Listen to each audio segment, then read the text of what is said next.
Ministry of Timelines After Action Report, Alexandros Timeline.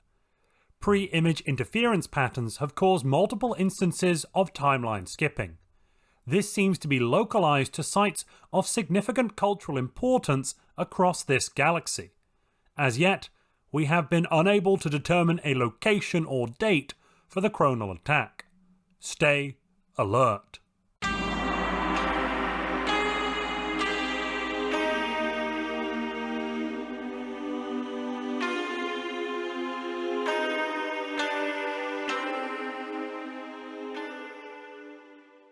(2245). An error in automated celestial rail switching, whilst a session of Congress voted to determine foreign trade policy, found Strikeforce Gorgon rerouted through the Ubogleit system commanded by Strategos Ria Patil. The fleet was on a mission to intercept and destroy an asteroid that threatened a primitive civilization with no way to defend itself.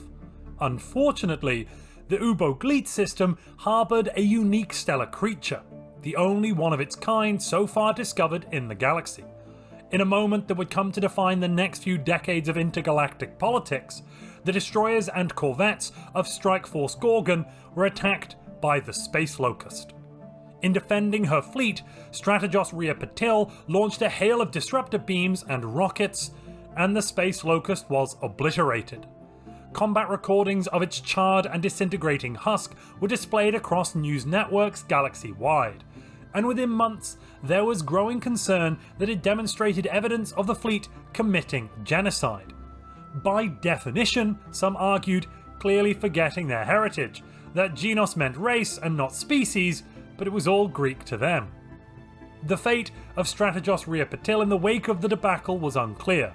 Officially, her command was terminated and she was quietly removed from duty. Conspiracy theorists, however, claimed otherwise, that she was secretly part of a secret military group taking a more aggressive stance against alien life that threatened the supremacy of humankind, and that she had intentionally provoked the creature. Her disappearance only strengthened their belief that aliens had infiltrated the Empire and had her assassinated, for some reason.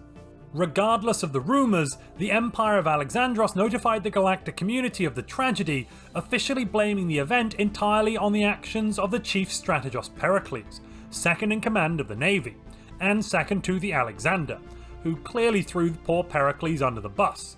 Under the what? Asked the galactic community. Don't you mean train? Before issuing a fine of no less than 30% of the nation's monetary reserves. A vote on consumer benefits failed at the end of 2246. An investigation was subsequently launched to check if there could potentially be a problem with corruption, not because the vote failed, but because it failed 72% for against 127%. The investigation was thorough, the official assigned speaking to all parties involved in closed sessions, before concluding that there was absolutely no concern about the possibility of corruption.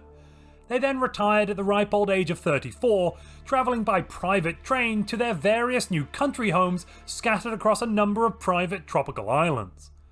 A science ship was shot down in 2247 during a covert observation mission to Gallaman Prime, despite the crash being caused by nothing more than a lucky shot from a Gallamanian interceptor aircraft. Panic coursed through the Empire's higher echelons, as the wreck of an FTL-capable science vessel could radically alter the development of a still-growing hive mind on the planet.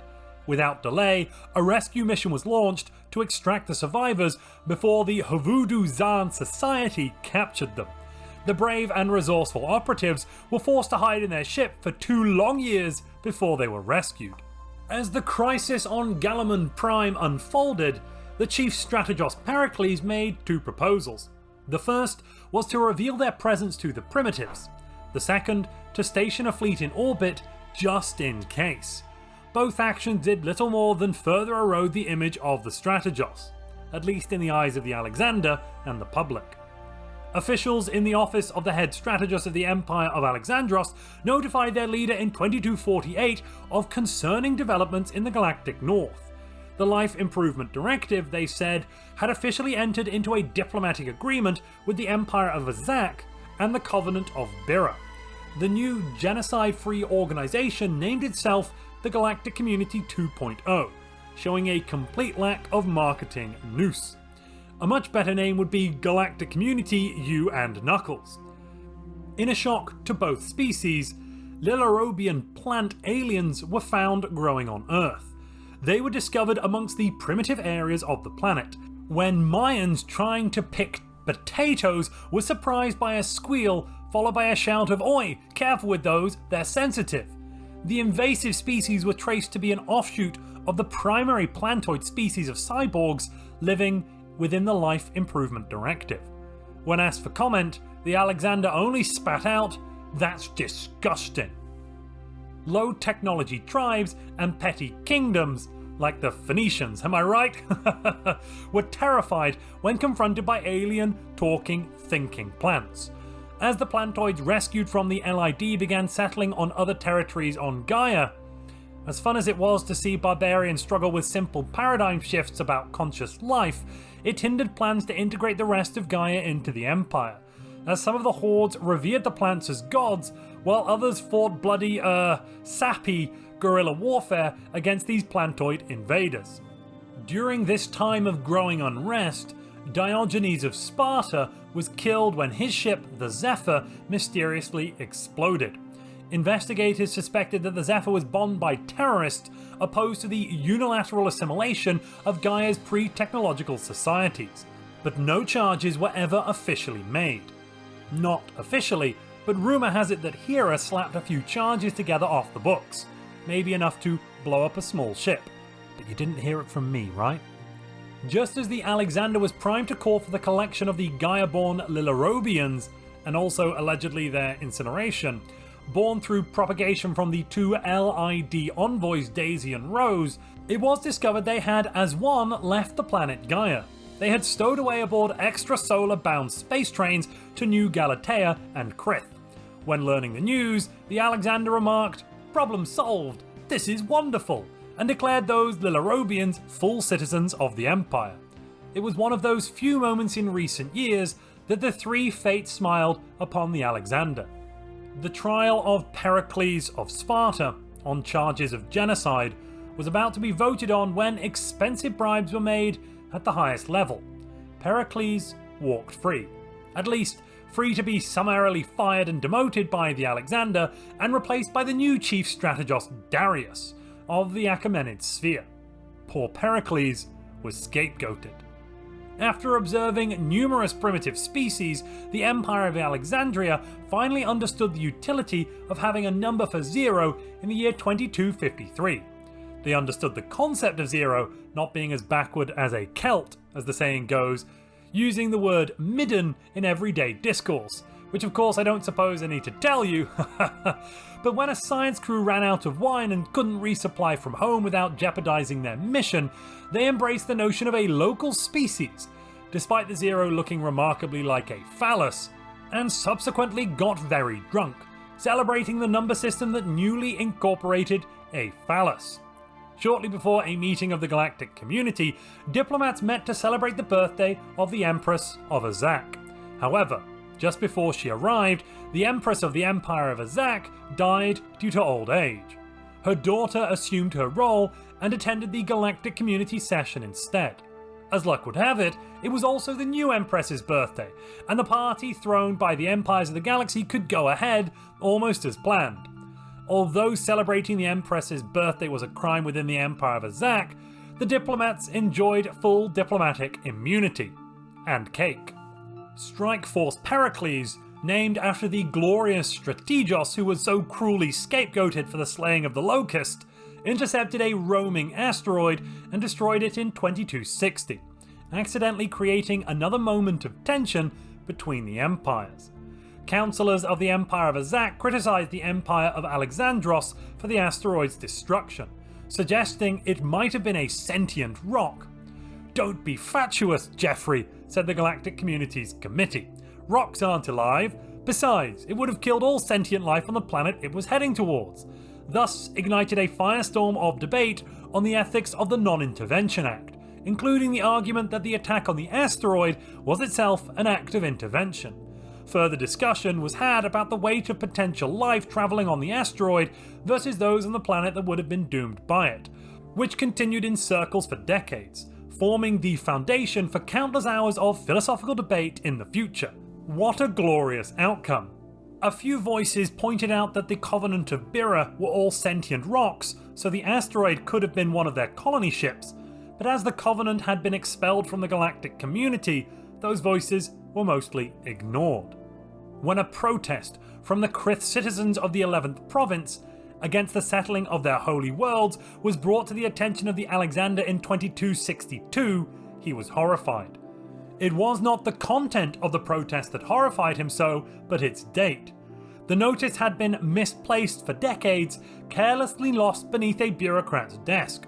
All the while, the Krith could do nothing more, out of diplomatic convention, but watch in disbelief as ships full of humans, Lilarobians, and various other species created vast industrial and commercial districts on the holiest of their worlds. Worlds that had been used by the Krith as tombs for centuries. They could not believe their lands could be desecrated more than they already had, apparently with the full blessing from the Alexander. But they were wrong. Their worlds were mined, the bones of sacred Krith ancestors exhumed en masse, having coincidentally fossilized into the most marvelous of minerals, worth fortunes on the galactic market. Wait a minute, weren't the Empire of Alexandros meant to be the good guys? The Life Improvement Directive asked to join the galactic community in 2263, claiming they were willing to leave the Federation, Galactic Community U and Knuckles. The people of the Pythok Republic, oppressed by the LID for decades, initially opposed the change, but mentioned they could be persuaded if the Life Improvement Directive made good their offer of first leaving their federation. An inquiry into the Alexandros Intelligence Agency revealed that our empire had no current spy network into the Azak in 2264. This was a big problem, as the Azak had declared Alexandros to be a rival in international politics and laid claim to multiple border systems in the months leading up to the inquiry. War seemed to loom on the horizon.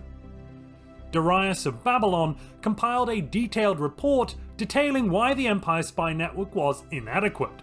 In it he stated that our bureaucracy is in shambles because we haven't even united our planet's bureaucracy yet.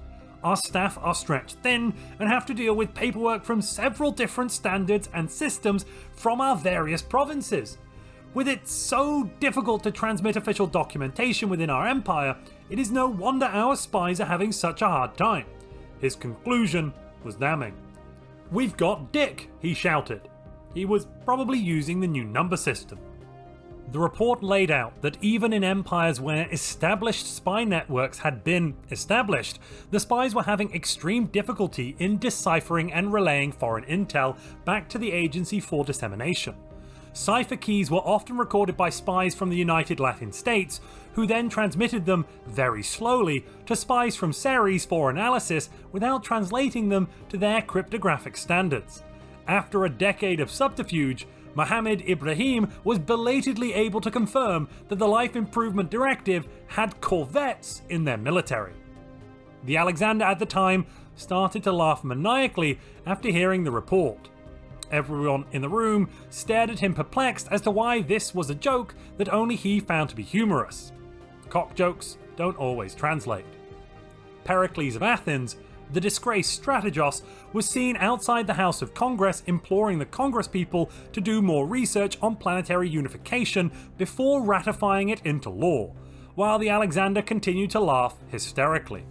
A few Congress people from the ULS and Ceres extended and spread all fingers of their hand, and presented their palm towards Pericles, having learnt the traditional Athenian gesture of insult specifically to be offensive towards him. A primitive spacecraft created by the hive mind on Gallaman Prime in 2265 encountered critical problems soon after its launch. The Alexander decided not to intervene and instead let the ship crash, setting back the Huvida Zan technological program by decades. The primitive search for their lost spacecraft enabled them, however, to identify the Alexandros space station within the Gallaman system. It took only a few months for first contact to follow between the pre-FTL hive mind civilization and the Empire. Despite the Life Improvement Directive having showed goodwill and leaving their federation to appease the Pythok Republic, the Republic betrayed their kindness in 2266 by declaring war. The war turned cold fast, as two large and opposing fleets sat in space, staring at one another, daring the other to make the first move, closer, closer, until they could feel the heat emanating from their open gun ports. Then an embrace, a kiss of hulls, light at first, moving to mix in some vigorous scraping of bows, before things really got hot, and, before they knew it, blasts of white plasma were shot down each other's throats. A brief engagement seemed to go well for the Life Improvement Directive, who promised they would call the next day and that overall casualties were minimal. A few corvettes on either side had to limp back to space dock on the Walk of Shame, but the majority of each fleet was unscathed and tested clean. The Alexander then interceded and tried to negotiate a peace. The Pythok Republic were uninterested. They smelled blood in the water and wanted the LID to burn. Maybe they lied about testing clean. That does kind of sound like gonorrhea. Nevertheless, the Empire of Alexandros continued to lobby in the following months, with neither side getting embroiled in any fighting, erotically charged or otherwise.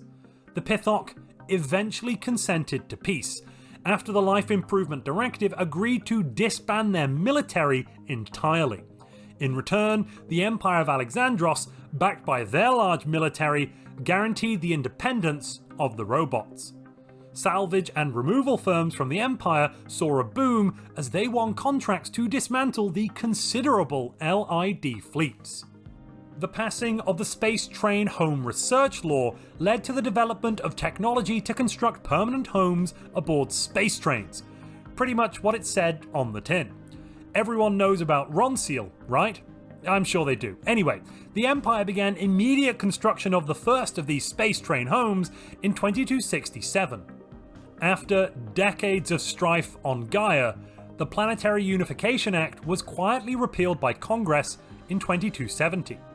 Despite this progress, the primitive societies of Earth were still at risk of cultural contamination from the Empire. A new solution was needed, but not a final one. Let's be clear about that. I think we all know where we stand on genocide. Finally, the new year of 2271 brought cries of huzzah to the lips of all patriots. The Kronos habitat, a titanic space train and the first of its kind, was colonized.